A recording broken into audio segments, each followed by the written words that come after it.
విరబోసిన తల నిండా కనకాంబరమెట్టినట్టు ఎర్ర నీళ్ళు దిష్టి తీసి పోసినట్టు ఎర్ర నీళ్ళు దిష్టి తీసి పోసినట్టు కర్పూరం హారతి ఇచ్చినట్టు ఆకాశం ఎందుకో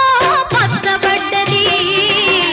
ఆ నడుమ బొట్టేమో ఎర్రబడ్డది వీచే గాలుల తాకిడి సాగే గువ్వల అలజడి రమ్మని పిలిచే పైబడి